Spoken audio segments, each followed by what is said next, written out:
আসসালামু আলাইকুম সবাইকে। আশা করি সবাই ভালো আছেন। আলহামদুলিল্লাহ আমিও ভালো আছি। তো আজকের তরকারি হবে কি সবই দেখিয়ে দিচ্ছি আপনাদেরকে। তো আশা করি সঙ্গেই থাকবেন, ভালো লাগবে পুরো ভিডিওটা দেখলে। তো এখানে হচ্ছে মরিচ পেঁয়াজ আমি একসঙ্গেই বেটে নিলাম।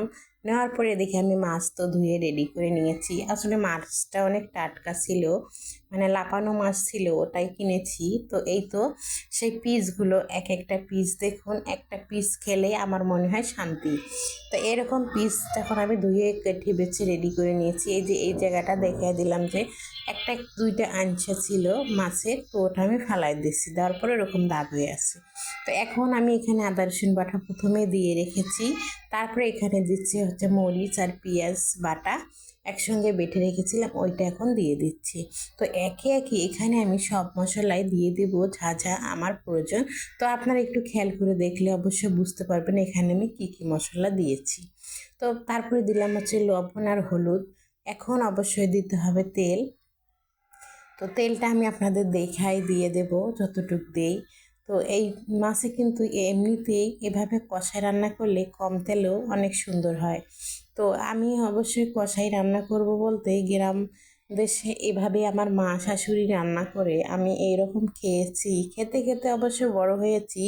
বলবো না মানুষের কাছে যে আচ্ছা আমার এই আছে ওই আছে, আমার কিছুই নেই, শুধু আমার বাবা মা আছে, আর কিছুই নেই। তো আমরা গরিব, আমরা বলতে কোনো আপত্তি নেই যে আমরা গরিব। তো আমার মা এভাবেই রান্না করতো, শুধু আমার মা না, আমার দাদি, আমার নানি এবং আমার চাচিরা এভাবেই রান্না করে গ্রাম দেশে, খুবই মজা হয় খেতে। এখন অবশ্যই একটু ভেজে ভেজে রান্না করে খাওয়া শিখে গেছে অনেকজনই। তো যার যেরকম ভালো লাগে, কিন্তু এর স্বাদটা কিন্তু কোথাও পাবেন না আপনি, যেটা মায়ের হাতে। তো কথা বলতে বলতে তরকারি কিন্তু চুলায় দিয়ে দিয়েছিলাম, তারপরে দেখুন অনেক সুন্দর বরফ চলে আসছে। তো কালারটা দেখে অবশ্যই মনে হচ্ছে যে সাদা সাদা, হ্যাঁ, কারণ হচ্ছে কাঁচামরিচ আমি দিয়েছি, যার কারণে এরকম লাগতেছে। তো একটা বেগুন কাটা ছিল 4 পিসের, তো ওই বেগুনটা আমি এখানে দিয়ে দিলাম, ভাবলাম নষ্ট না করে এখানে দিলে তো খাওয়া যাবে, যার কারণে কিন্তু আমি এখানে দিলাম। তো বেগুন দেওয়ার কোনো ইচ্ছা ছিল না, তারপরে ভাবলাম যে বেগুনটা নষ্ট হয়ে যাবে, তারপরে এইভাবে আমি দিয়ে দিয়েছি। তো এই তো এখন আমি সুন্দর করে আবারও ঢেকে কিছুক্ষণ জাল করে নেব। তো এভাবেই কিন্তু রান্নাটা কমপ্লিট করে ফেলবো আমি। তো দেখুন অনেক সুন্দর একটা বলক চলে আসছে তরকারিটার। এই বলকটা দেখতে আমার খুবই ভালো লাগে তরকারির। তো এখন আমি একটু ধনেপাতা দিয়ে দিলাম।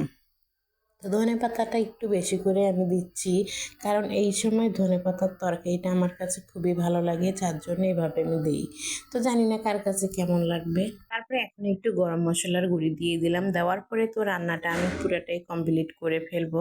তো এখন আমি পুরো মশলাটা সুন্দর করে চারিদিকে দিয়ে দিচ্ছি, তার কারণে হচ্ছে এভাবে না দিলে তো আর মশলাটা মিশবে না, আর এই তরকারিটা বেশি একটা নাড়া যাবে না, কারণ হচ্ছে বেশি নাড়লে তরকারিটা কিন্তু আমার হয়ে যাবে, মানে ভেঙে যাবে মাছটা, যার কারণে আমি এইভাবে ঝোলগুলো দিয়ে পুরো মাছের সঙ্গে মিশিয়ে দিলাম। দেওয়ার পরে আবারও ঢাকা দিয়ে রেখে দিচ্ছি কিছুক্ষণের জন্য। তো কিছুক্ষণ পরে কিন্তু হয়েই গেছে তরকারি। তো আমি নামিয়ে রেডি করে আপনাদের দেখিয়ে দিলাম, দেখুন কত সুন্দর লাগছে, যতটা না সুন্দর খেতেও তার থেকে বেশি মজা।